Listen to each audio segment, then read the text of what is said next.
And Fridays here. Hello there, good afternoon and welcome to The Pulse. We're coming to you live from our studios here in Accra. We are on your digital terrestrial TV because we're free to air. You can get us on DSTV channel 421, Go TV channel 144. We are Joy News, independent, fearless and credible.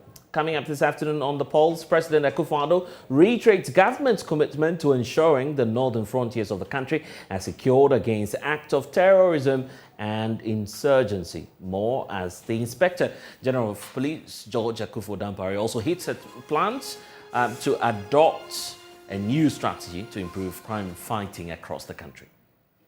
In response time, we are looking at the average of less than 10 minutes.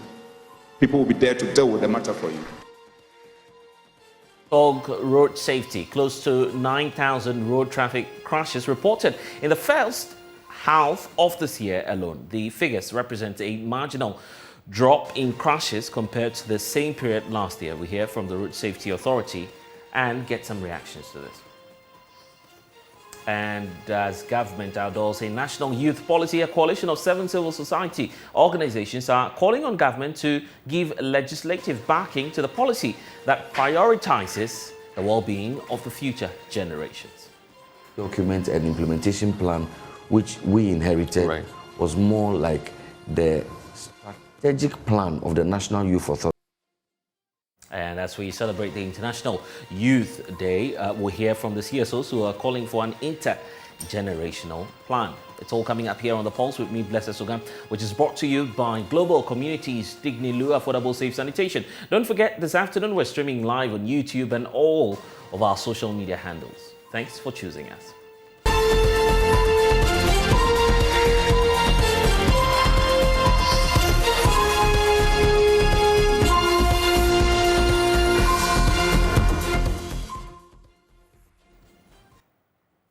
10 minutes. That's how long it will take for the Ghana Police Service to respond to your distress call in the coming days. The Inspector General of Police says his administration is working on a broader strategy to improve crime fighting across the country. Dr. George Akufo-Dampare has been outlining a series of measures adopted to boost the image of the service and welfare of personnel at a public lecture on the changing face of policing in Ghana. Erastus Donko attended that lecture and now files this report. We are employees of yours. That's why we are called public servants. The lecture, organized by the Faculty of Social Sciences, KNUST, was held under the theme, The Changing Face of Policing in Ghana, Expectations and the Role of the University Community. We can attest to the fact that despite the challenges, the kind of innovation and partnership the IGP is bringing to the frontiers of policing in the country is great. The IGP acknowledged an inherited negative public perception but indicated measures rolled out to improve the image of policing. We own our services to you, and if you are not satisfied, you need to get on with it. So with all this, we decided also to assess ourselves from your perspective.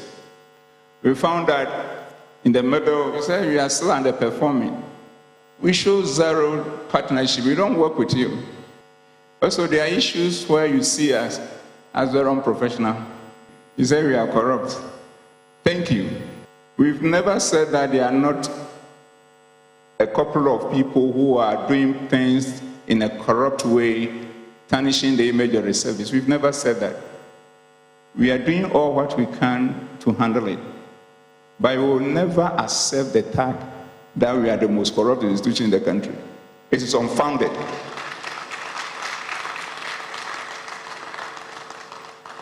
Because all those researches have challenged methodologies. Dr. Dampare spoke of series of plans instituted to fight crime and a move to decrease police response time to 10 minutes. We keep deepening the number of police officers we put out there. Now we have added the motorbikes bit to it, and very soon we are deploying almost about 2,000 motorbikes across the country. That our roads are going to be policed, the towns we see the motorbikes. And response time, we are looking at the average of less than 10 minutes. People will be there to deal with the matter for you. The IGP called for public support for the police while assuring that personnel who perform professionally will receive the full backing of the service. Each one of us at all the chain is appropriately empowered, such that as long as you do what is right and you do it professionally, we will have your back, and to the level that now there is a culture that everybody is arrestable, even including the IGP. So what it is that just do what is right in respect of your rank, and you have the full backing of the whole police administration, and nobody can intimidate you. Reporting for Joy News, Erastus Asaredonko, Kumasi.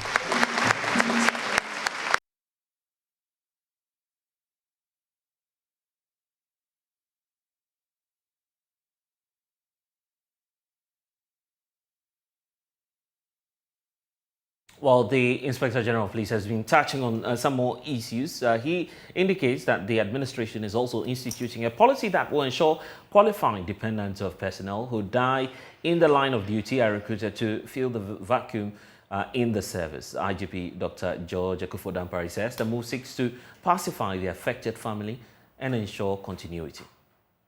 About all this is the issue of the way we treat people who die in line of duty.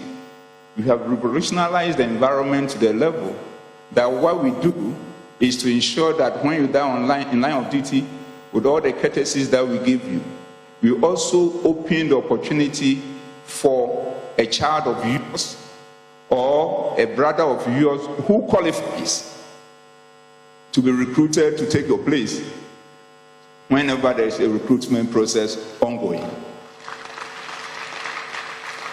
so that that child continues the work you couldn't finish because of your untimely death, which was also in line with what? Duty. And it's more or less like a way of pacifying the family for their loss. We know we cannot bring the human being back. Let me end it there and probably focus on the other thing.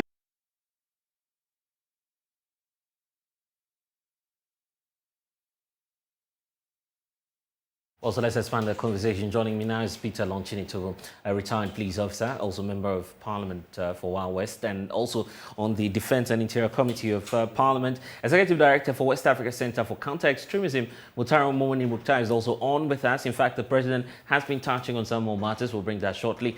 And Dr. Adam Bonai is a security analyst. Thank you, gentlemen, for your time. Let me start off with you.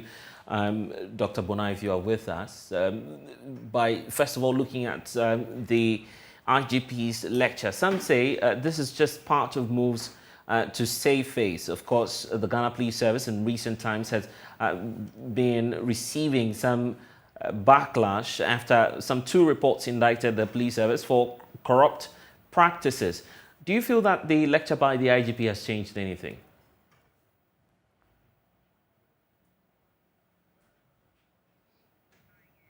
Dr. Bonai, I was just asking if you feel that the lecture by the IGP has changed anything. So let's, of course, hear from Peter Lonchini, who's also on phone with us.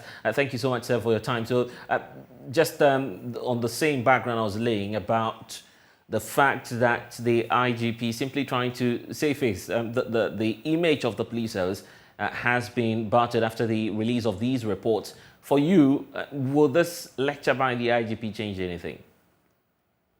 Thank you very much, my brother. Good afternoon to our cherished listeners. Let me also say good afternoon to my co-panelist, Dr. Bona, and then my brother Mukhtar. The Ghana Police Service is an institution that is so critical in our democratic dispensation. And the IGP's responsibility, can you hear me, please? I'm with you, sir. Good.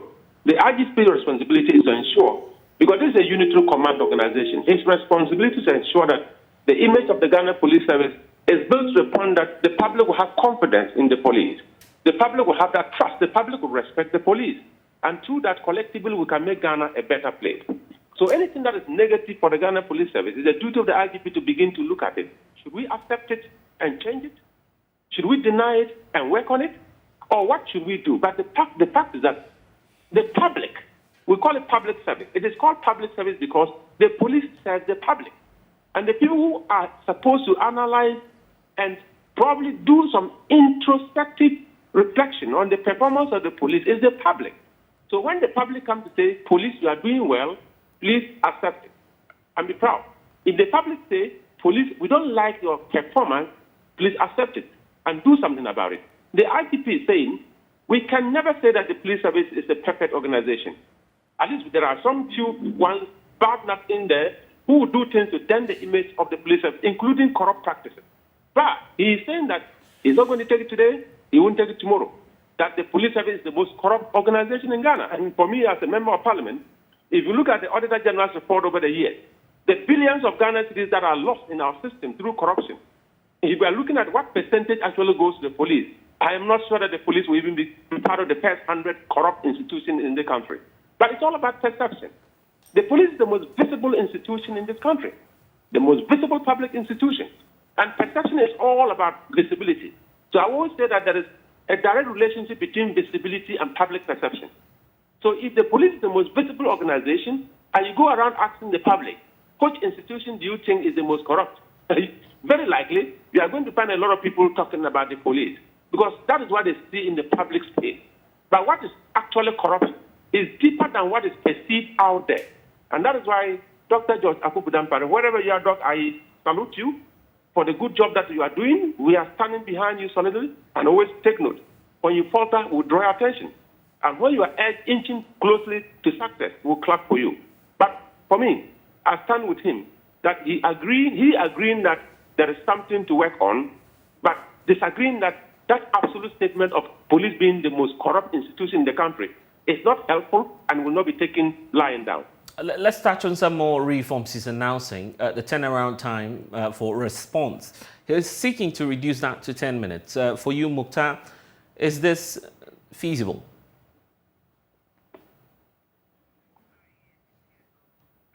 Well, hello. Yes.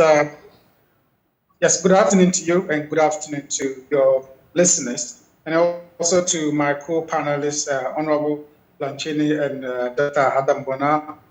Yes, it's an institution that all of us are very, very interested in terms of, what it does because of its relevance and importance to our democracy and what it means for all of us in terms of security. In security exercise, we call something the immediacy of action, the capacity and willingness and ability of security to respond and respond immediately and continuously to incidents. It's very, very key. And this has been one of the single biggest challenges facing security sector practitioners, especially in this part of the world. If you listen to what the honorable member said earlier, you would hear words like perception and confidence. It is very, very key. Elsewhere, so for instance, if you ask the average young person or the average person whether you would want to go to the US or be here in Ghana, the average person would want to go to the US. In spite of the huge, data that supports the idea that you're likely going to be shot in America on a daily basis than here, then the single biggest factor is the response system that exists in those spaces. There's a sense of guarantee that when something happens, within a short period, within 6 to 10 minutes, you would be able to access security, or there's going to be a response to that situation. And that is what we should be we should be seeing happening here. And so the announcement that we are going to have response time within 10 minutes, it is huge. It is a very positive thing. And in terms of practicality, if it happens, we should all be very, very supportive of that. The question about the posture of the IGP itself comes up as to his approach towards fixing the problem. It's as though there's that public display of whatever it is that he's seeking to do. Some say that's not in tandem with best practices when it comes to matters relating to security. What specifically are you referring to? Yeah, the PR of it, the PR and the PR. Precisely, always seeing the IGP. Yes, you see. Yes, go ahead. Yes, I've seen that, and I've heard many people accuse, they all criticize the IGP for doing so much in terms of the PR or that most of what he's been displaying is largely about the PR gimmick within the system. And I think that our security agency, especially the police service, has had a huge negative image for a very, very long time. And so for anyone seeking to change that within any period would have to combine, a sort of approach. And this includes a very effective and powerful PR mechanism, as well as the practicality that comes with providing security. And I think that he has significantly displayed or portrayed what a security officer and security services, the police service in particular, should be doing, for the people of Ghana. And I think that is key. He needs to complement that with practicality, as well as more and more of good examples of police officers who are genuinely on a daily basis discharging their duties. Very often, when you find an agency that has that negative profile, it's often a product of a few proportion of that service. And it's the same way within the Ghana Police Service. If you are familiar with the service, you would know there's a huge number of them who are genuinely doing their job on a daily basis, in spite of all the risks that come with it. And yet, there's a very small proportion that is projecting the very negative profile that we have of the police service. And so the IGP, I think it is justified, and we should support that. The media and security practitioners and analysts should be supportive of the approaches, especially those that are positive, to ensure that we create a culture that is positive and supportive of the police. We attract the best into the police service. We attract disciplined and genuinely passionate and patriotic citizens serving within the police service. Okay, if we have that within a short period, we would be able to have a turnaround in terms of what the service is meant to do for us. Dr. Adam Bona, I'm sure that you were following the lecture by the IGP yesterday. What was key for you?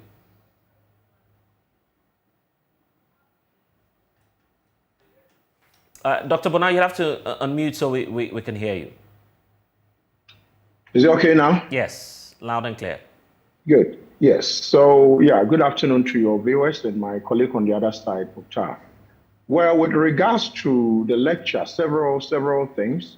First of all, the IGP is adopted a certain style of,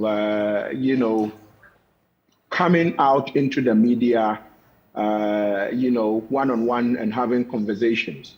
And so it's significant to state that going on KNUST campus and having a conversation with KNUST, with students with regards to some of the things he's rolled out and some of the things they've done.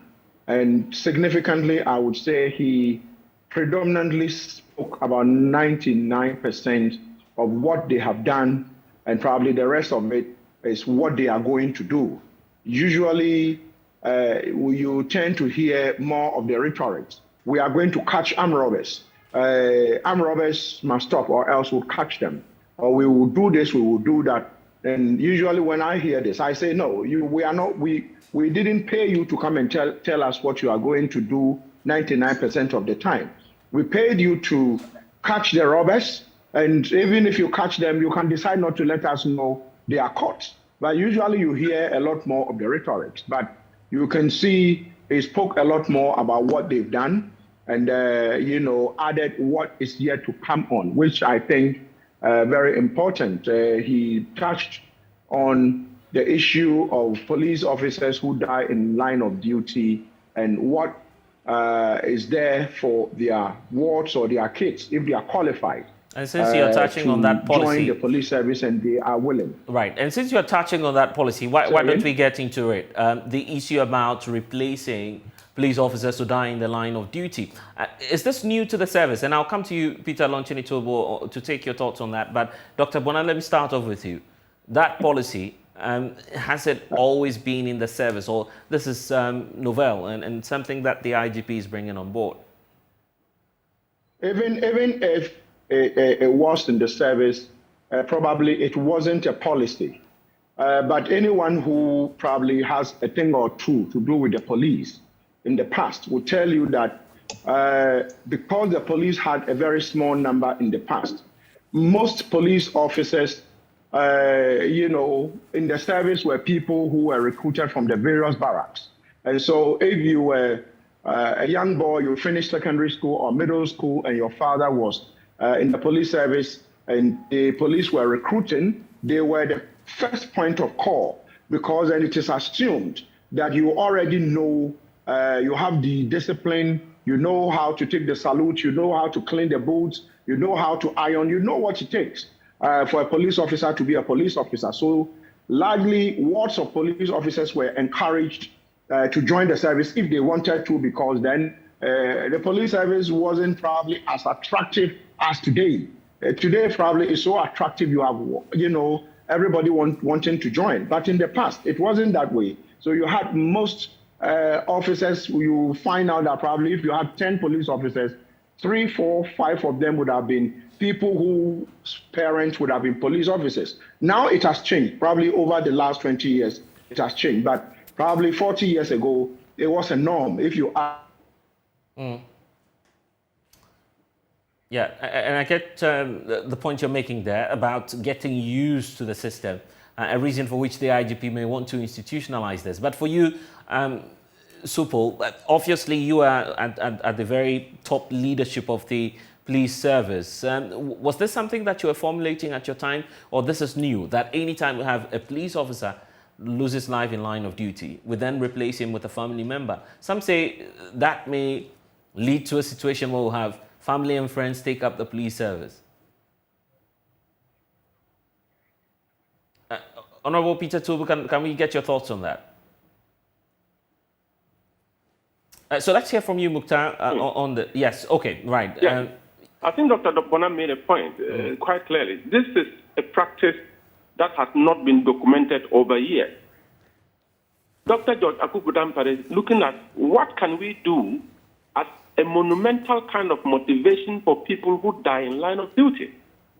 If you die in line of duty, of course, today we have a cenotaph that was set up by the former IGP. And in that cenotaph, annually, you'll be acknowledged for the role you played in providing peace and security for this country. The memory is everlasting at the cenotaph. But Dr. George Akubu-Dampare is going beyond that. What he's saying is that for you to be remembered eternally by your family, having contributed so much to the nation's peace and security, he will suggest, and in fact, it is not compulsory, if the family desires that we have another young man, another young woman who is qualified enough to be a police officer and is willing to step in the shoes of his brother, his father, his mother who died in the line of duty. And I want to underline that. The IGP is never saying that if you are in the police service and you die, you can get a family member to replace you. He says if you die in the line of duty, for example, you go for armed robbery operation, it's a high-risk operation. And in the process, you arrested about 4 or 5 armed robbers, and one of you was shot dead. You've died in active service in the line of duty. And these are the kind of people who say, if it is possible for us to replace them with a family member to show appreciation that, listen, you will never be forgotten. That is a plus. We don't want to go into the Africanization of the policy, because some people will say, if that is the case, sometimes you are going to promote some kind of reckless killing. Because even in the family, people are jealous about the fact that it is my son who is in the police. It is your daughter who is in the police. And if your son or your daughter dies, the likelihood that within the family, my son or my daughter can go and replace him or her, it's a possibility. So these are remote issues that we don't want to look at. But I think that on the surface of the policy, it's fantastic. Because in the past, it is very refreshing for you to find your son or your daughter who says that, Daddy, I want to be a police officer when you are a police officer. Having our back in our various professions, have our children wanting to be those professions that we are in now. If your son or your daughter wants to join your profession, it means that your character, your performance, and everything you've done is motivational enough to want to let your son or your daughter be wanting to be like you. But on this note, I think what Dr. said, Dr. Akubu-Dampare, what he said about this particular policy, I am believing that it's a policy, it's been documented, and when it begins to roll out, we will all begin to see whether there is any way we can fine-tune it to make sure that it works to perfection. Let me bring in Dr. Bonao on that, because you're making a point about that policy. Is it, and how do we fine-tune it to avoid favoritism in the Ghana Police Service? If you go into the police's own database, how many police officers die in line of duty a year? That is less than 1% of, the 40,000+ officers who die in line of duty. And so I don't think this is going to lead to favoritism. It is clear that if you died in the line of duty, it means that if you committed suicide, you are not among. If you decided to go and chase some girls and you died in doing that, so there will be proper, I'm sure, guidelines to guide, who dies in line of duty, and they have their own service regulations. And so, as far as I'm concerned, it is a very good policy that must be encouraged by probably all manner of professions in this country. And I wanted to point to the fact that most public universities in Ghana, even if your dad or your mom was a laborer and you qualified just like any other person to enter that university, you are given, consideration first. Those children are given consideration. I have colleagues who entered the university, and with probably worse grades than some of us. Some of us would have done better than them, but they entered the university just like any of us, because their parent might have served the university. And so if the cutoff point is, let's say, 12 or 10 for A-level, and you had, let's say, 13, you will still be taken if your dad was a laborer at the university. These things have always been there. I doubt the universities are still not implementing that. So when you look at the police service and the risks involved in doing their work, you have a police officer, look at what happened in the Bole area recently, and they were flown in. I think 2-3 of them all died. And so mine is that it should be an incentive for officers to get out there and say that if anything happens, I put my line, in line of fire, and probably I die, I am sure that I will not be forgotten. I will be remembered because a close relation of mine is likely to replace me. And so as far as I'm concerned, it is not a suicide mission. It is a mission that will probably reform the police service the way we want to see it. Today, a lot of reforms are taking place, and I have lost count of the number of reforms that you are seeing. If you drive around the police headquarters today, it doesn't look like what all of us knew. Construction everywhere. And for me, I think we should encourage it. At the end of the day, the cardinal duty of the police officer, And for you, Mukhtar, are you enthused about the policy? And in your view, how do we make it better? Kindly unmute for me, Mukhtar.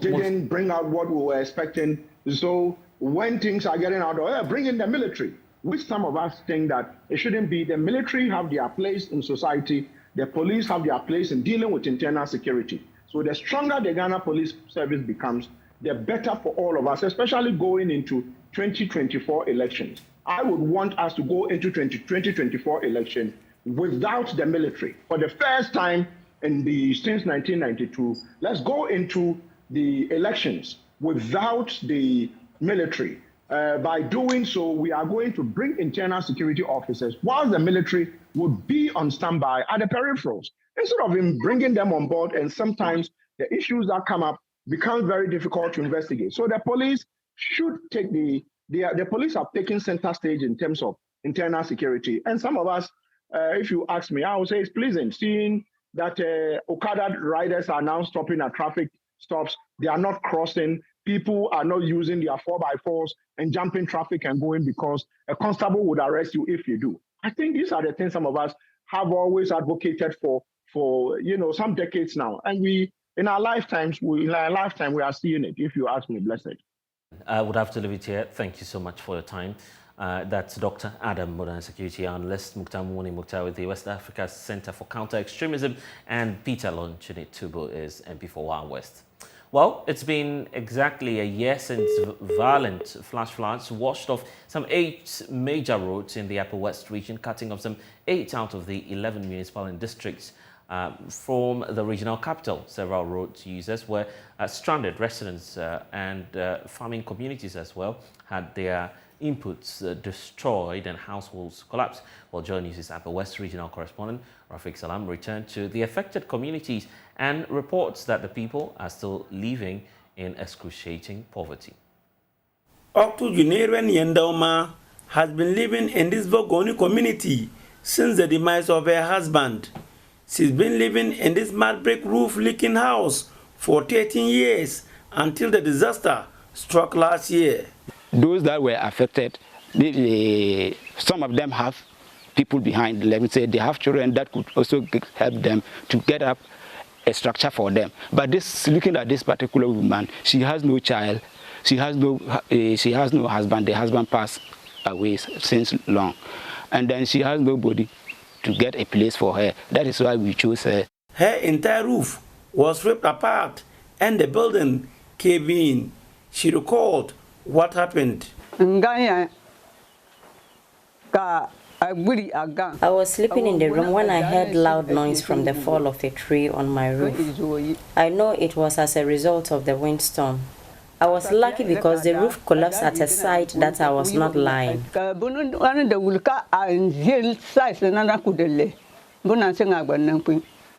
Community members saw her plight and came to her rescue. She was moved to this temporary structure, whilst efforts were made to get her a permanent place, which is now complete. Benevolent individuals, including the Member of Parliament for Nadolu-Kaleu, the Honorable Anthony Karasuma, he was able to support us, and now we have been able to put up. Even former President John Mahama came to aid. Absolutely. His former president also gave out an amount of money to add up to construct a room for the old lady, and now the room is complete. We are planning to release the room officially to her on the 13th of this month, August, which is exactly 1 year of the event of the flood. Though Yandoma is yet to step foot on her new house built for her, she's grateful to the people who came to her aid. I can now sleep without any fears or nightmares because I have a better house. I thank all those people who supported me to get the house. When disaster struck, the people who are hardest hit are the poorest. In this Nadolu-Kaleu district, many communities here are not well built and the people are not well off. Majority of the people living in this community are farmers. Their farms got submerged by the violent floods, and their fears they could be farming. Even some of my people are not able to farm this year because what they farm is what they sell to reinvest into the farm. They are not able to get anything and no support for them. So most of them cannot farm. So in that case, even hand to mouth, 2 square meals a day is a problem to most of them. I have been seeing it with my naked eyes. Roads in the affected communities were washed away, power lines down, and mobile signals in some of the areas were unavailable, thereby making delivery of relief items difficult. Disaster when they strike, mostly it is just like insurance. You cannot bring the person back to normal. What you can do is to manage the situation for the person to live out back to normal again. However, what we did was within means, and what we did was actually okay for the system that was put in place. We could not have honestly satisfied everybody in terms of the impact of the disaster. However, we managed the system. A majority of the people that were affected were honestly given something, either food, non-food, or cash element, as at last year. There was an allegation of extortion of money by one of your coordinators. How far have you done with that, deal with that issue? Yes, it came to my notice, and I immediately informed the chairman of the disaster committee, which is the regional minister. Immediately he directed we so formed a disciplinary committee comprising my own self, the regional police commander, the 10th Mechanized Battalion commander, the BNI commander, and that national security. So we did that, and a report was sent, and that officer currently is under interdiction. Currently, as we speak, he no longer be with us until the final decision is taken by the council of the board of council of NADMO. 8 out of 11 municipal and districts in the region had their major roads cut off from the regional capital. Many were stranded and cost of transportation soared. Yes, there has been massive destruction, but the affected roads are going to be fixed in a record time. Government allocated 15 million Ghana cedis to 4 contractors led by PNW Ghanem to fix the 8 major roads that were destroyed by the floods. Their first major assignment was to temporarily fix the roads for use by road users, who they did within 2 weeks. The next was for the contractors to come back to site after the rainy season for a permanent fix of the road. The rains are here again, and there are already signs on the roads being slowly washed away. It appears there's now laxity on the part of the government to permanently fix the roads. Should urgent actions not taken, there could be an encore of last year's disaster. Look at the edges of the road.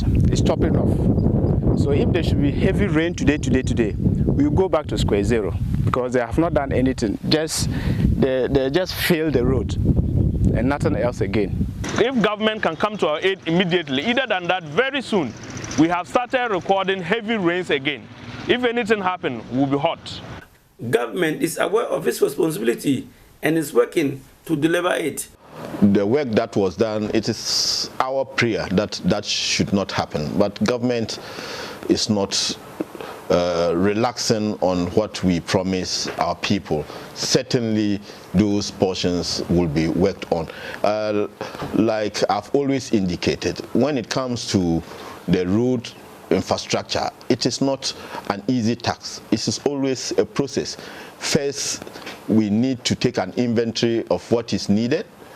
Secondly, once that is done, then the necessary procurement processes has to be followed. So we'll go through that and we'll fix the roads. Reporting for JoyNews, Rafik Salam, Goriyiri. Okay, then let's bring in Executive Director for Community Development Alliance, Yusuf Compton. Thank you so much, sir, for your time. So exactly what is the case, and what help do you need from government? How do you want the problem fixed? Yusuf, if you can hear me, you'd have to unmute for me first of all, so I can hear you. But then I was asking about, sorry about that. Yes, the solution to the problem that's facing the community now. Yes, generally disasters are natural occurrences. They are not planned, and they do occur from time to time, particularly floods. And as you do know, the northern part of Ghana generally has one rainfall season. And often when it gets intense, the consequence is what we see in the form of floods. So last year's flood disaster was really quite severe and actually wreaked a lot of havoc on the already very bad road network situation in the region. But unfortunately, after the incident, there were significant commitments made by government. First, a 50 million cedi promise was made to immediately fix that current problem to allow for ease of transportation within the region. We've seen that immediate action, but the follow-up action to ensure that the roads that were washed away were properly fixed, that still remains to be done. But beyond that, the larger part of the region remains the least developed when it comes to roads network. A significant part of the region has very poor road network, and many of the people are reeling in difficulties trying to commute from one district to the other. So the people of the Upper West region, one of the key development concerns of the region is road infrastructure. And that is basically across everywhere.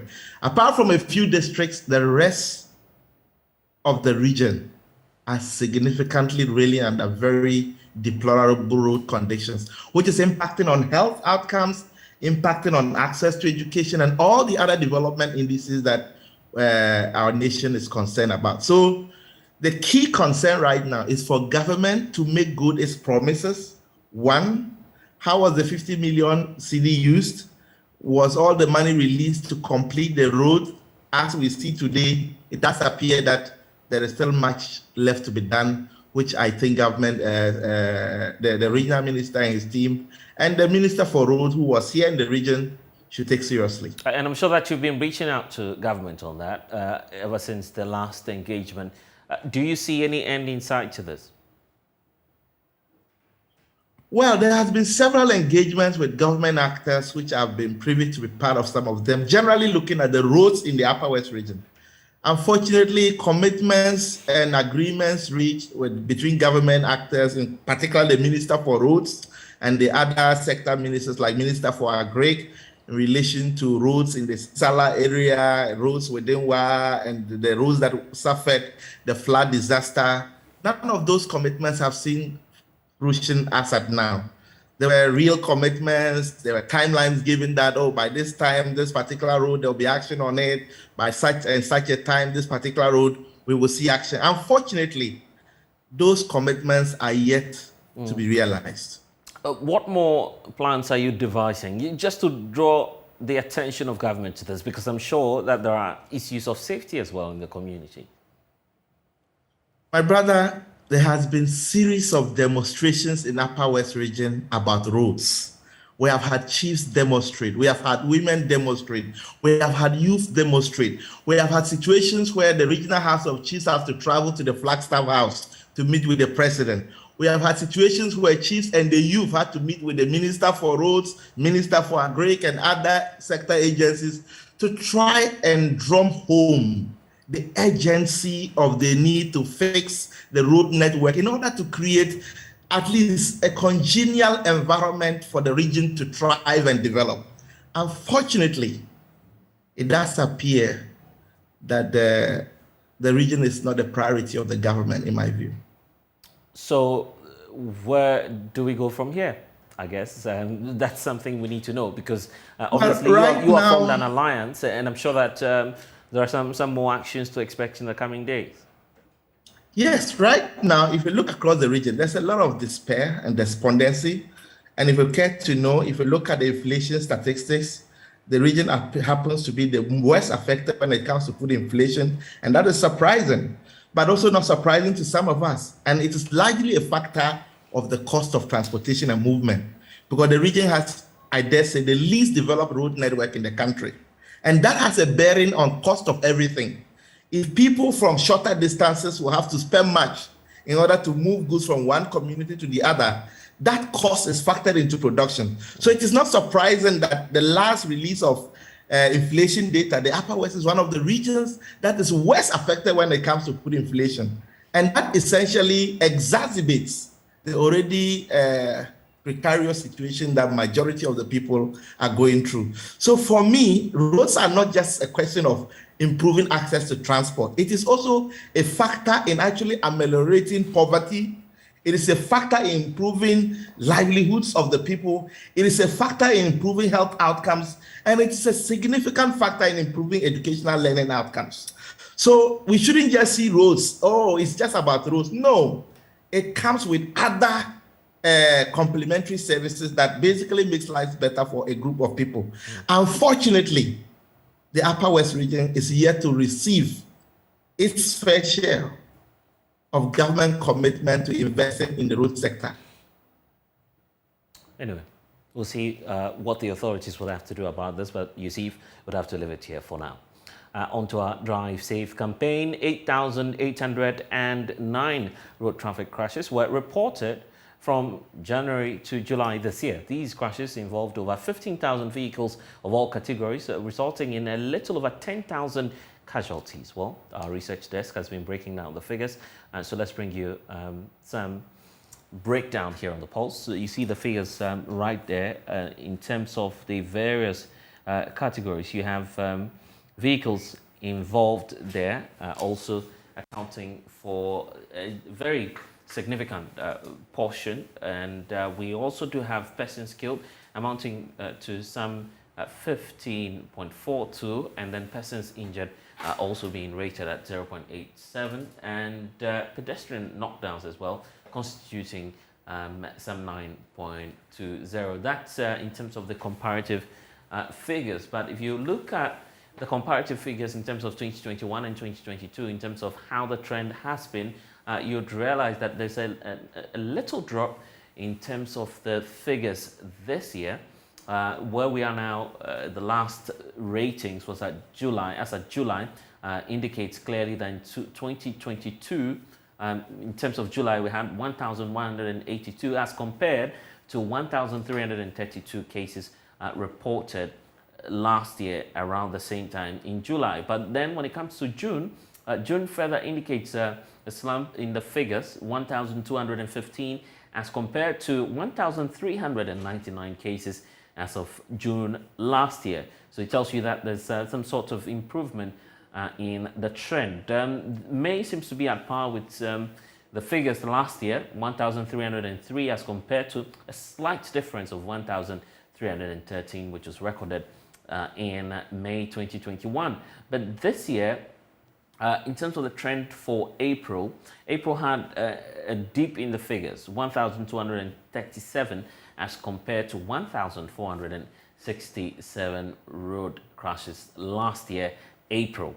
But then for March as well, we have some disparities similar to what happened in April, with the figures remaining at 1,307 as compared to last year, March, we had 1,464, and then for February as well, that seems to have a different trend where we have this year, February, recording more crashes as compared to last year, February. But for the start of this year and that of last year, it appears that there's a significant difference there. For 2021, in terms of the start of the year, we had 1,224 crashes as compared to 1,271 cases. So that's the outlook of the cases. In this report, we see that there appears to be some slant in the road crashes for the first half of the year. So what plans are actually in place to further reduce carnages on our roads? Let's speak now to Pearl Adusu, JCPR for the National Road Safety Authority. Thank you, Pearl, for your time. So what more do you intend to do to consolidate and further push down the figures?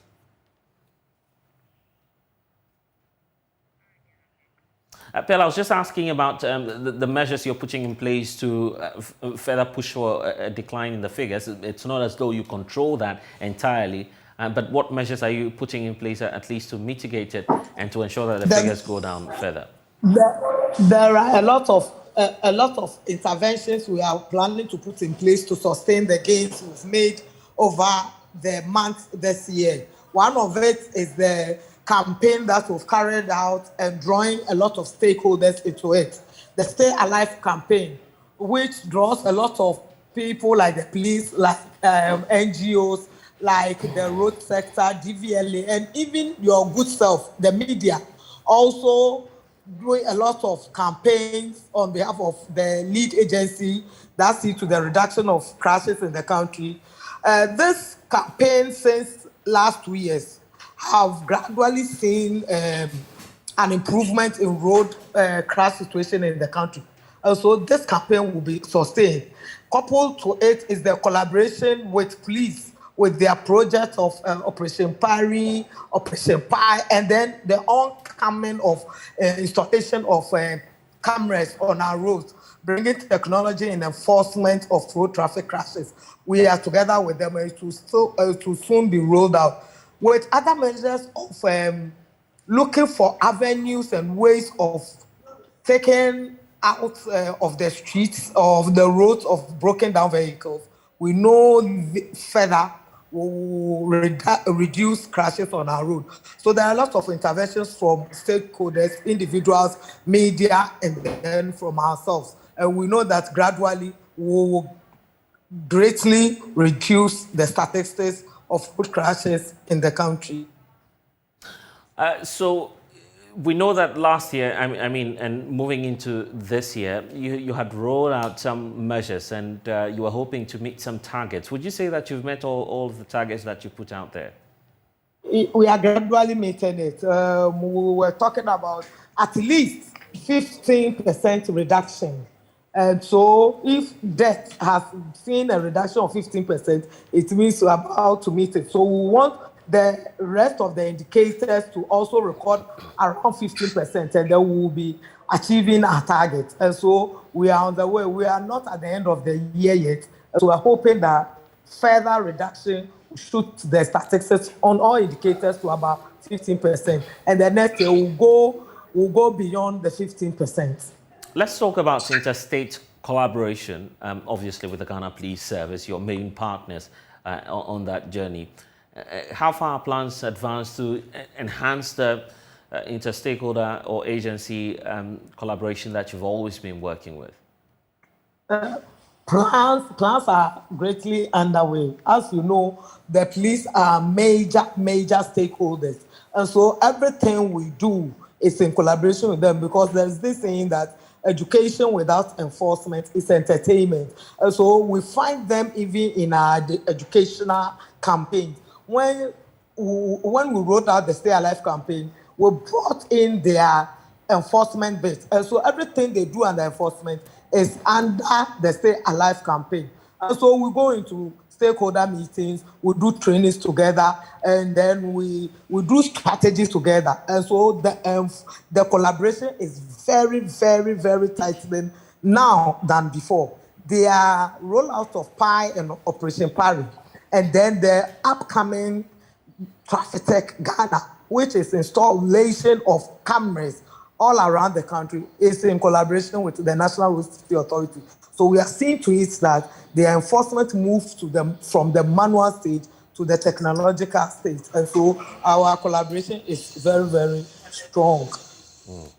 Thanks for your time here on the Pulse Belt, for joining us. And you're still watching the Pulse on the JoyNews channel.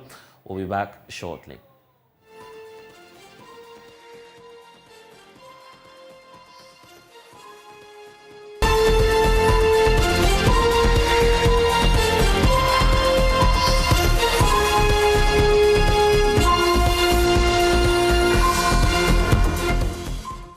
And President Akufo-Addo cut short for the construction of the 16-kilometer Kijibri in Edum-Banso Road. It's been 4 years since attempts were made to fix that stretch, but residents say all they have seen are culverts on the shoulders of the road. The main construction is yet to start. They are peeved and feel deceived. On today's edition of JoyNews Agenda, our Western Region correspondent, Natalia Konza, has been following up on that stretch.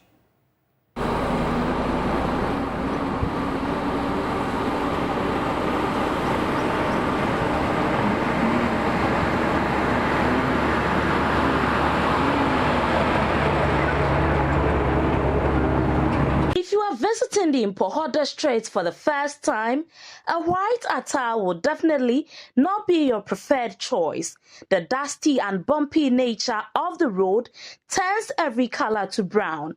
The vegetation along that stretch has lost its greenery and the constant dust. The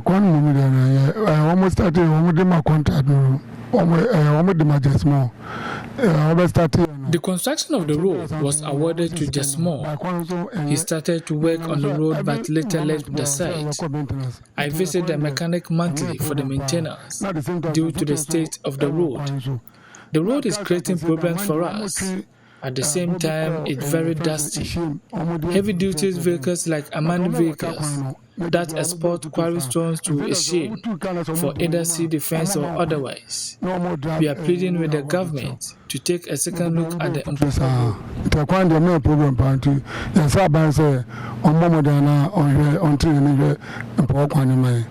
Somewhere in 2018, government came here to cut sword, but for some time now, it has not seen any improvement. Whether it rains or shines, we suffer.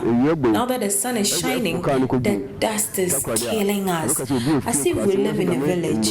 Likewise, when it rains, we are unable to move about. It is a problem to us.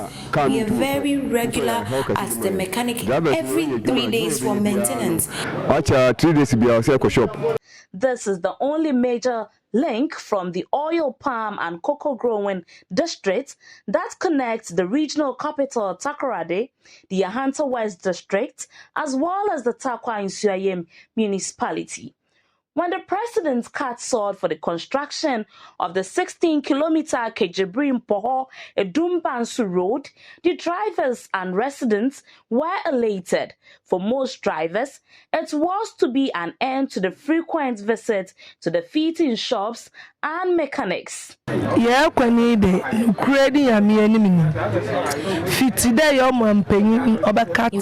our roads are really bad. Truth be told, this place has been bad since our president visited to cut the sword. Just more helped us a bit by making it more trouble for us from Akwa through the middle of Edum Dominancy. All our earnings are into maintenance and the purchase of fuel. We plead with the president to hear our cry. Recently, we demonstrated and we were attacked by soldiers who beat us up mercilessly.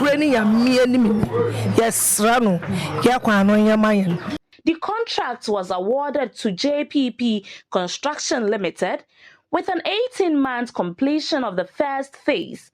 It is, however, alleged that the work was ceded to a subcontractor who was on site for a few weeks, then vanished into a thin air, thereby halting the project and dashing the hopes for a tarred road after many years of waiting. I've been observant enough, and I've realized that authorities seem not to care about us because the contractors who had his equipment has taken all of them away. We will suit ourselves. To date, we don't see any signs of them coming to do it anytime soon. If they are waiting till the election year before they fix it, we would like to let them know that indeed we'll apply the road. However, we will vote against them. In fact, it's having a telling effect on all of us, not the subjects by subjects alone, on all of us. Like the passenger drivers will tell you, we used to go to the mechanic shop almost every week, and there is no money that has been earmarked for repairs of the cars every week. No, we have to struggle to get the money to go to the mechanic. And when there is anything to be done and it rains, it's very bad. The road gets slippery. Sometimes you have to pass through the palm plantation, and the owners too would not allow us to pass through their plantation because that is not commercial road. The contract was re-awarded to Just More Construction Limited. He moved to the project site, but also moved his equipment after a year. The paramount chief of Mpoho, Osabre Mako NTA, is deeply worried about the situation. And thanks for staying with us here on The Pulse. When we return, we'll talk about a coalition of conservation groups here in Ghana asking government to give legislative backing to the National Youth Policy. It's coming up shortly. Please stay.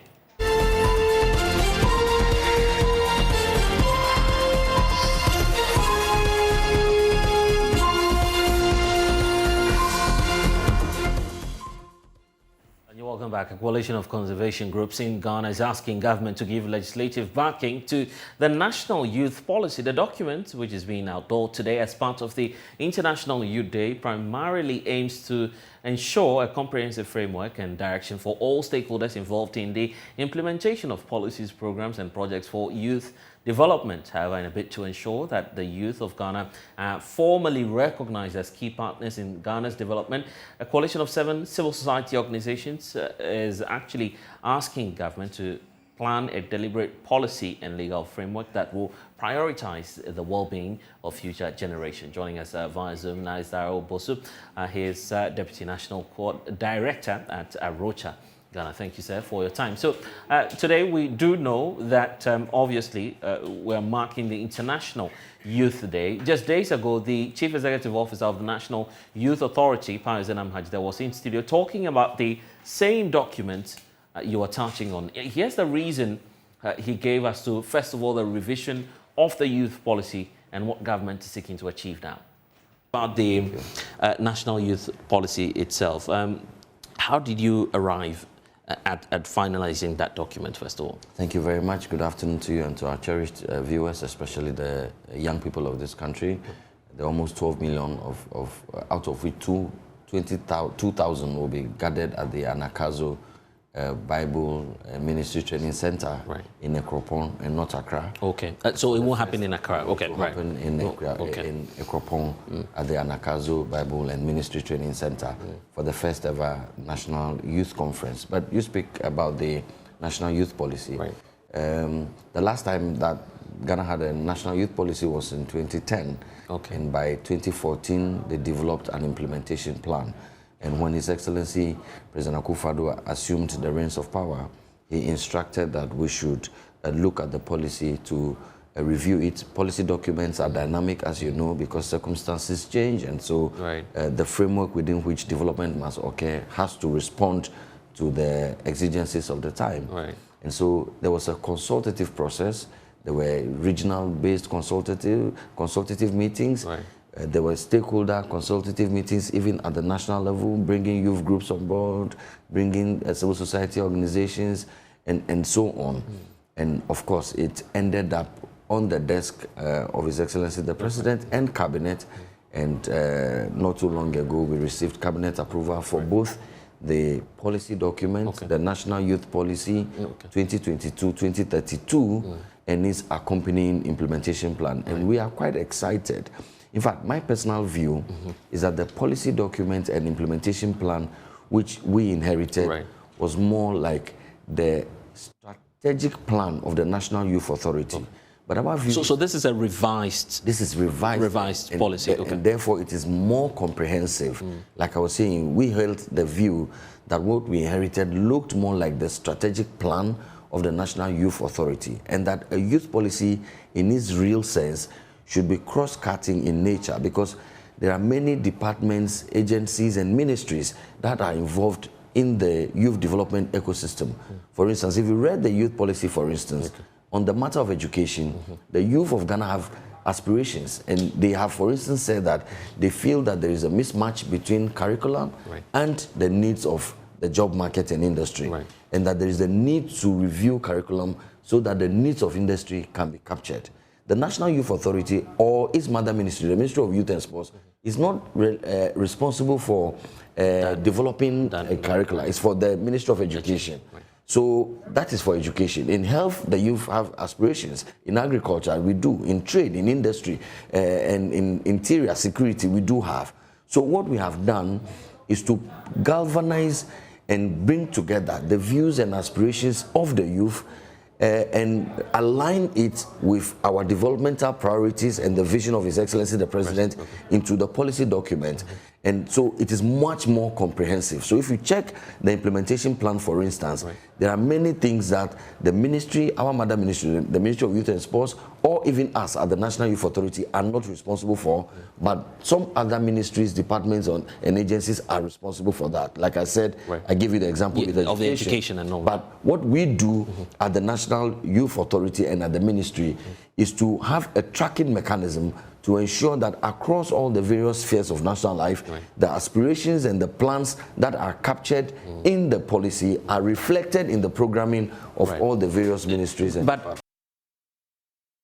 so let me bring in Daryl at this point. Already we know that that program is underway. The president will be addressing the gathering there. But you are going ahead to call for an intergenerational plan and not necessarily a policy as we're seeing it from the National Youth Authority. Why so?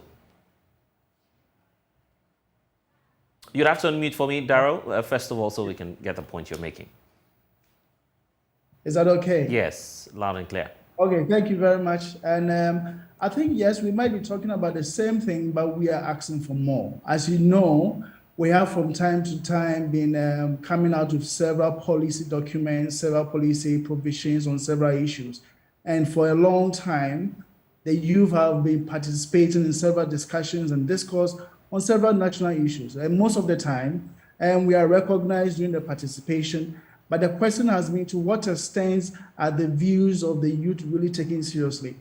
It is good to have a policy which is looking at the challenges the youth are facing now, But in the policies that we have seen over the years, if you take the first one, which is a 2010 youth policy, and even the current one that is going to be outdoors today, maybe later today or tomorrow, we don't see any specific provisions that is looking at what is going to benefit the youth of tomorrow. And when you say that, government will challenge you on that because they talk about how coordinated this youth policy would be. But when you say you want more, in concrete terms, what are you seeking to see, at least if not in the document, then let's talk about the action of government then.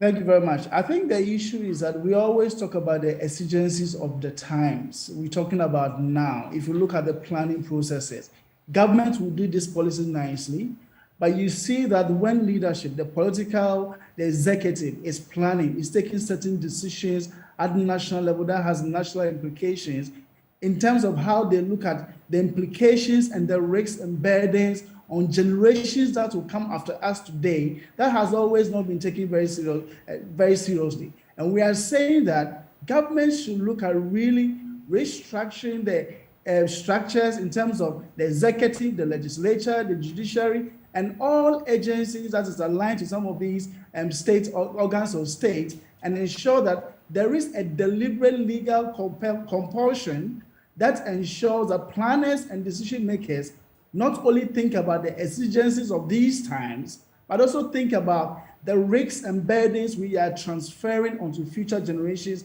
as a result of some of the decisions we take today.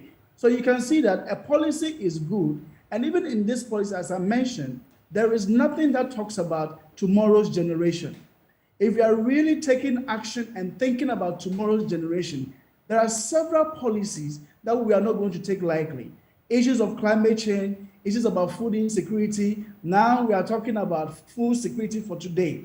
How are we as a country planning for food security tomorrow? I'm sure you might be aspiring to have children. I have children. I'm looking at their future tomorrow, how Ghana is going to be sufficiently good and green to support their lives and generations after them. So this is what we are talking about. It is not just about coming out of the youth policy. We are talking about a clear legal framework that protects also the resources and opportunities and even the aspirations of future generations. Now we are all seen to lock down in a political short-termism of 4-year term development planning, 8 years, 10 years, and all of that. But we are saying that Ghana needs to think beyond 10 years, 8 years, and think about generations 40 years from now. What kind of Ghana are they going to benefit in terms of the resources available to them, the water resources, the climate services available to them, the biodiversity experiences and interactions available to them? This is what we are talking about when we mention intergenerational equity in respect of resource use and also decision making. And going through your statement, I get the sense that most of you are in the conservative space. So you're also concerned about the preservation of our environment, looking forward to the future. That also brings up a number of issues. We have some outstanding matters which perhaps may be of concern to you in terms of that intergenerational plan, which has got to do with our forest reserves. How do we connect the dots to youth empowerment and by extension as we mark this International Youth Day? Yes, thank you very much. I think you are very right. And when we talk about intergenerational rights, we're talking about the extent to which we are using resources. It's also talking about the risks and burdens, even financial costs, even political weaknesses in our structure, and how in the future is going to affect youth of tomorrow. So in terms of empowerment, you cannot look at empowerment if you're only focusing on today. So this is a system-wide issue. If we had right from the beginning looked at the future of the youth, say some 20 years ago, and asked ourselves, how do we position the youth in terms of the opportunities and aspiration that they will have? We had the director for the National Youth Authority talking about the fact that they are going to look at how we combine, we will look at the academic system in terms of training and industrialization, how the two of them align. It's all about thinking about the future. So if you had right from the beginning tried to have this alignment in mind, we wouldn't have gone to a stage where there seems to be a vicious cycle. Every government comes, rolls out a new policy, and the cycle keeps repeating and repeating without the evil being addressed. So we are saying that it's a system where they have a clear legal framework that compels state agencies to think about the future in all planning that they do. So where do we start from, and what do you intend to do as a coalition of at least 6 or more civil society groups? What next are we to expect from you? Yes, I think we've started a course of action where we are going to engage. I mean, using the National Youth Policy as a basis for us to engage. So we take the policy and then look at what more needs to be done to move this policy beyond just looking at the exigencies of this time in a 10-year scope, and then look at beyond our lifespan, what would the future generation benefit from? And because it involves a lot of engagement also in relation to the legal framework and act and all of that, it might need also an engagement with the legislature, which is parliament, and also definitely a lot of engagement with some of our senior citizens to also look at what kind of legacies they want to leave here. And all of this would require a lot of lobby and advocacy. And this is the course of action we are committing to in the months ahead of us. And Green Ghana, if that agenda is to be sustained, we're also looking up to the future, looking at the long-term plan government has. How do you intend that we sustain that vision, not just of this president, but it appears to be national in nature? Yes, I think Green Ghana, as we know, we've had 2 editions of it. And as you know, we have already put out several recommendations in terms of how it should be implemented. And we know that there's already a state agency, which is the Forestry Commission, which has got an all year round mandate to ensure the protection and also growth of our forest ecosystem. So I believe that instead of it being handled by the ministry, which changes from time to time, let's hand it to a statutory body like the Forestry Commission and let them make it a part of their daily lives, a part of their daily work plans, and push these things forward. Because I'm afraid that if in the future there is a change of government, there's definitely going to be some casualties in respect of certain policies that are being implemented now. I mean, we all know how our political system works, and I'm afraid if we don't have a government that comes and says, okay, maybe I like this, I don't like this, and we can never tell what might happen. But in the meantime, to sustain this effort, let's push this policy into the working framework of the Forestry Commission and make it a long-lasting program for the benefit of all Ghanaians. I guess the youth are also at the other end of the equation. What's your expectation of them? Well, I think the youth, as you know, have always been positive. Ghanaian youth are very ingenious. They are looking for opportunities. They are doing all they can and all of that. So far, I would say we've demanded a lot from them, and they have not failed the call. There is more to do. They keep pushing, but we need to also see leadership giving them that opportunity beyond participation in meetings and decision making. So as we all go out there and push for our rights and all of that, we also need to try and work within the legitimate opportunities that exist for all of us. And we should keep working hard. We cannot relent even though there are challenges in the system. I believe that the youth should keep striving for what is best for Ghana, and above all, put nationalism and patriotism above all else. That's what I would say to the youth as well. Darrell, I'm grateful for your time here on The Pulse. Thank you very much. The Nurses Educators Group, a specialized group under the Ghana Registered Nurses and Midwives Association, has commenced a series of industrial actions targeted at drawing the attention of the Ministry of Health to address issues relating to the payment of as many as 9 different allowances. The group argues that their demand stems from the recent economic challenges which have shot up the cost of living. So let's bring you a sense of what the demands are. And the group is first of all pointing out what they intend to do, starting with the fact that the Nurses Educators Group, which is a specialized group under the Ghana Registered Nurses and Midwives Association, made a request through a communique dated the 20th of June 2020 at the end of its 2022 annual general meeting held at Sunyani to the Ministry of Health for a possible review of the following allowances and other related matters to the members of the group. So there's the script marking allowance, issues of care studies, the research supervision allowance, practical assessment allowance. We also have labor ward assessment allowance, issues relating to invigilation, field and clinical supervision. There's also the area dealing with health talk supervision, and the final one there is the research and book allowances. There are also some more related matters that the group is pointing out. The issue of the review on the health training institutions, 30% reservation for approved admission quotas to the ministry.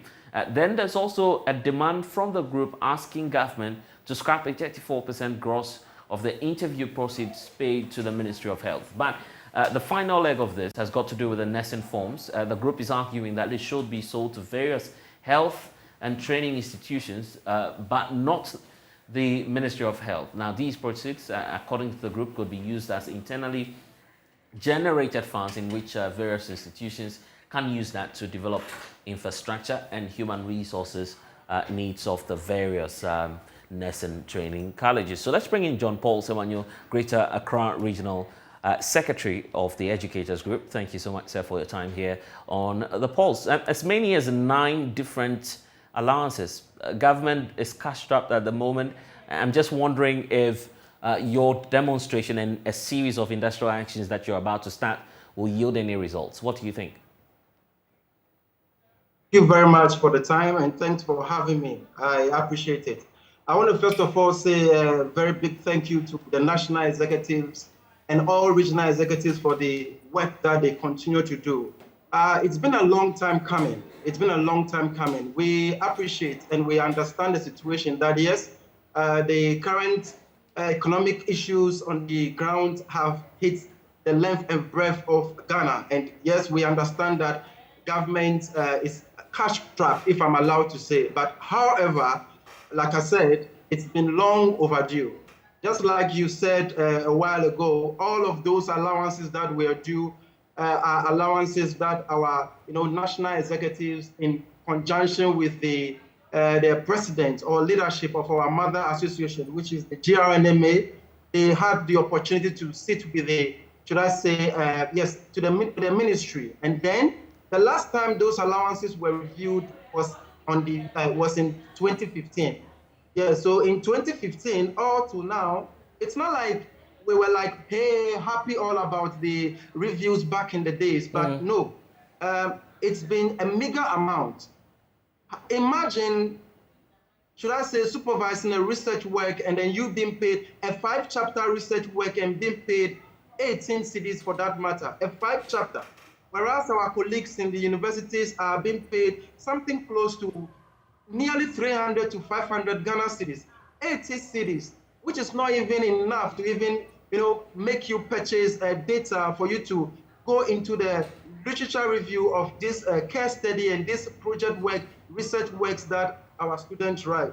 So I believe that, it's high time government, met our leaders, and then as you can see, I'm cladded in all red. Yeah, and then we'll talk about it shortly, the demands and the timelines you're giving to your industrial action. But then, just recently, government announced the payment of the cost of living allowances. It's something that could make up for the 9 different allowances that you're asking for, isn't it? Because government is coming through, considering the fact that we're not in normal times, government says we'll pay the cost of living allowances. So why then pile up that demand and add on 9 different allowances? Well, like I said a while ago, these allowances have been allowances that needed review long ago, even before the COLA, as you're saying, came up. Now, COLA is an issue today because of the current, economic crisis that we find ourselves in. COLA doesn't just apply to nurse educators across the country. COLA applies to everyone in all ministry or anyone who is being paid a controller general. That is the point. So this issue doesn't have to be, aligned with COLA. I believe that these allowances need review, and then government should take, stringent measures and pragmatic measures to meet the leaders of, the nurse educators group, so we can bring this issue to a finality. Like I said, we have been crying foul for a long while. We have suffered And then, we see our colleagues in the other. It's not like what we do here is different from what our colleagues in, maybe some universities do. Researching or supervising case study or supervising research work is the same thing that we do. So why pay us less, a meager amount for that matter? And like you read from our communique, I believe that it has been spelled out. We made frantic measures or efforts, or our national executives make frantic measures to meet leadership of the ministry so we can just arrest the issue. But I mean, all of it proved futile. That is why we are now pulling or rolling out the roadmap for nurse educators across the country to just make their voices heard so that government can hear our cry. And the sense I'm getting from your statement is that eventually you've started a series of industrial actions that in the form of protest against the delay in the payment of the 9 separate allowances. You're starting, in fact, you started yesterday, you continue through to today. Eventually, you're seeking to withdraw your services. What will reverse that decision? Well, I believe that the very immediate thing that can reverse the decision is when, like I said in my earlier statement, when government take measures to, have a roundtable discussion with the national executive so that, the discussions or our pleas could just be given some level of consideration, a high level for that matter. So, in fact, Nurse Educators Group is 44 years old. It was created in the year 1978 as an affiliate or, should I say, a subsidiary of the word GRNMA. So we train all the nurses and midwives that you would ever come across in every corner of the country. For that matter, I think that it is only fair that government gives us, should I say, maybe a tick in the margin and consider our work as important, and if possible, just hear our cry. I wish we could just go back to the statement you released and the number of demands you're making. Probably we could just bring the 9 different allowances that you're asking for. Some very unconventional demands there. Maybe we'll just roll that on your screens right now and bring you excerpts of the demands you're making. Take a look at it once more. You are asking for script marking allowance, for instance. You are also asking for health talk supervision allowance. I mean, what kind of demand is this, with all due respect? Well, thank you, Bless. These demands, I just pray that you don't make little of these demands. Remember that I told you that these are things that our colleagues, or these activities, like you see, are things that, or activities that our colleagues in the universities who particularly teach nurses. Do not forget that we have also nursing department in the university. So marking of script, case study, research supervision, practical assessment, labor ward assessment, invigilation, and the likes. All of these, and the very last one, the research and book allowances, all of these are things that we do. But my brother... Yeah, but my point is, majority of the things you're listing, this is why you're being paid, isn't it? With exception to the issues of the research and book allowances, which everyone is quite conversant with. The rest of the issues you're putting out there, quite outrageous, isn't it? I beg to differ. They are just within the scope of what we are due. Right? Yes, we are due those things, and they are not out of reach for the government to. Yes, you can't. I don't think it is right for you to say that. Allow me, that these are things or activities that we are paid for naturally per our job description. No. Yes, it is a part of it, but there are allowances that people in a plethora of organizations take that already they are being paid for such. Yeah, if you're teaching in a nursing training college, obviously you are expecting that at the end of maybe the semester, you are targeting to organize examinations. You'd have to mark the script, isn't it? Of course. Yeah, so that's why you are employed, isn't it? No doubt about that. I need to assess my students, but one fact that we cannot underestimate is that incentives, allowances. Why do people take, coat or suit allowance for a job that they are supposed to dress to go to? Bless? Why do people take... Well, that's an interesting dimension to this. But I mean, this is about examination. You set the questions you are expecting answers. So if the answer is wrong, you simply tell the students, well, you didn't get this right. Why should we be giving you extra allowances for that? Yeah, because a huge amount of time goes into the marking of these scripts. We are not just marking scripts in seconds. We sit behind script and mark over, as many number of, students that we examine, we sit and then mark them. On top of those marking, we take time of our busy schedule to go do what we refer to as a clinical supervision. When the students are vacated and on the field, going and working, in the various hospitals, we are charged again to go around and make sure that what we have taught them in the classroom, they are exemplifying the same thing on the ward. Where is the time? One person teaching in the class, one person, marking or assessing students, and one person still leaving the office to go to the field to just make sure that the student is coming out to be an efficient and effectiveness. Plus, you think about that. Wouldn't you ask for an allowance if you were in my shoes or our shoes? Right, I see. So let's talk about the timelines now. How much time does government have? I mean, looking at the communique you've issued out there. Right. So thank you. Yesterday we started off with the wearing of red bands and cladding ourselves in red. This is supposed to span from the 11th through to the 17th of August. I think that the next line of action, I would leave that for my.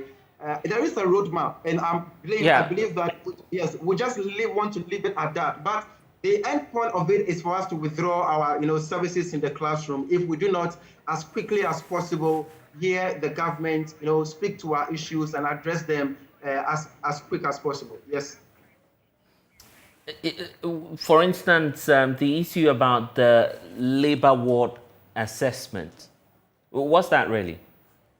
Right. So as midwives students or midwives, nurse educators who teach the midwifery students would have to go to the ward to ensure that the students they are teaching they are well vested to be able to deliver pregnant women should they be changed out of the school. So they need to assess those students at the labor ward so that the tutors can be sure that after completion, these students can deliver pregnant women in the various hospitals. So labor ward assessment, I hope you are educated. Right. And some of the demands you're putting out there, these are issues that we've not been aware of. For how long has government been paying these allowances to you, and what's the situation now? Is that they've totally stopped paying all of these 9 categories of allowances? See, that is the irony of this whole issue. Government does not pay these allowances to us. The job of government is just to determine the quota that we receive as allowances. Now, that links the issue of the last 2 issues on our communique. Right. So, allowances must be paid to us by the school from internally generated funds. Think about it. Now, if the school would not be allowed or would not be granted the opportunity to, as we can see on our communique, maybe just keep the 30% and the 34% quota of admission fees, interview fees, and then admission quota, where then with the various schools, over 88 schools in the country, where then would they get the money to be able to pay we educators such amount? I don't know if you're getting my point clearly. Right, yeah. I get the point you're making. But then, beyond the IGF as well, you are saying part of the challenge has got to do with the approach of the ministry. For now, per the arrangement, the Ministry of Health is responsible for selling the forms, the admission forms into the various nursing training colleges, which you have issues with because you believe that's one point where the colleges could raise money and then pay all of these allowances, right? Very true, correct. But how about the ministry's demand for some 34% retention of that allowance? I mean, all of the amounts that are being raised from the sales of the forms, the admission forms. Obviously, that comes back to the point that I made, that if ministry wants to take that much, which we are even thinking or suggesting that ministry scraps that amount, how then would the schools get the money to pay? If you think about it, 34%, when it goes to the ministry doesn't often send money for the development projects of what the various nursing training colleges. It is the schools themselves that are mandated, if I'm allowed, or I'm using the word carefully, like they have the prerogative to say that, okay, this development needs to happen in our school. That development needs to happen in our school. Unless we start something, unless maybe a project is begun, the government would come in to help. So why won't government just leave that much for the schools so that the schools, the various colleges would be developed? So you want the forms to be printed by the nursing training colleges? Is that what you're asking for? Or the forms could be printed elsewhere and then given to you? I mean, because for now, that's the approach even, for instance, the Education Ministry is adopting, and a number of public institutions.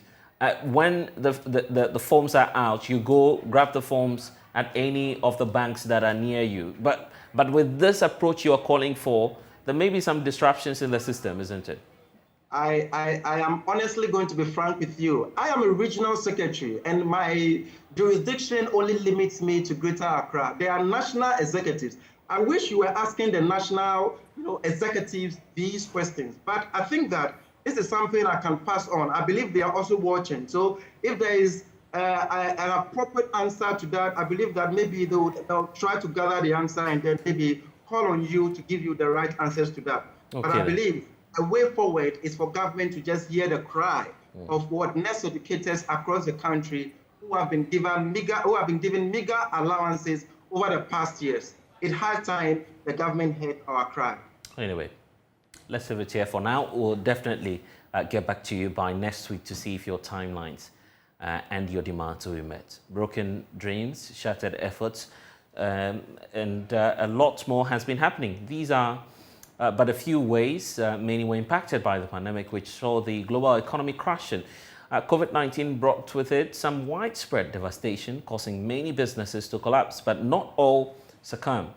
Some saw opportunity to break out. In the following special report by JoyNews editor Sarah Mabladi Souza, we put the spotlight on Bafo Nketia Sapong, who through his delivery service moved to people when the world stopped moving.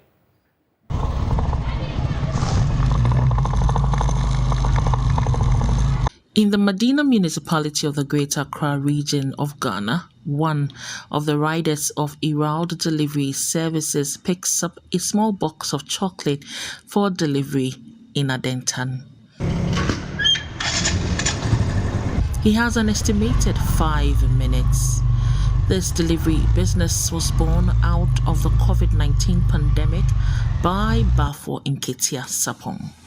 Originally an event planner and owner of events par excellence, Bafo lost his business at the peak of the pandemic. So these are some of the pictures of a national event we did. It was so nice and successful. So as other people came around to find out who did the decor. People were like, you.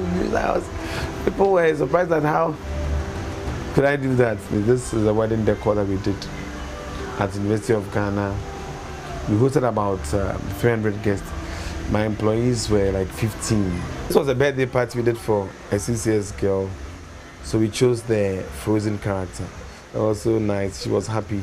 It was something like a surprise for her. He is just one of those whose daily bread was affected by the virus. Data from the Ghana Statistical Service indicates 42,000 people were laid off. 25% of Ghana's workforce had their salaries slashed. The pandemic also led to the reduction of working hours of 700,000 people. Being broke in the solitude of a lockdown triggered deep thoughts about how to survive. Bafo ventured into the delivery business. During the COVID, because our job line was down, I decided to shift from one to another business. So I thought of going into the motor business, it's being a delivery business, because no matter what, people get food, buy drugs and other things, and you need someone to bring it to you. Due to the COVID-19 pandemic, Ghanaians have turned more towards delivery services. I have people that I call privately who don't have apps, but I have their contacts and I do business with. It works for me, and the apps too work for me. But the one that is people, what makes it easier is you just pick up your phone and you call, and they are there. Going out to get something becomes a stress, and as I am a student as well, I have to be in school due to some classes and some projects. So just going online to get what you want is very effective, it's very fast, and it's very helpful. I'm a customer, my satisfaction is your priority, so you are supposed to make sure that whatever I am and whatever I want, it should be given to me. So I would personally want you to bring it to me than giving it to someone else to deliver it to me. Yes. Bafo, who has taken advantage of this need and created a business, also employs some young men. One of them is Bismarck Labi. Bismarck is one of the employees we started with when in-route delivery service came in mind. And he has been a very wonderful person, very hardworking and very humble. Clients always talk about him in his good aspect. I haven't had a report from any clients, and I think he does get little tips. I was once an instrumentalist, and since there was COVID-19, since the COVID-19, there wasn't any like band playing and all stuff. So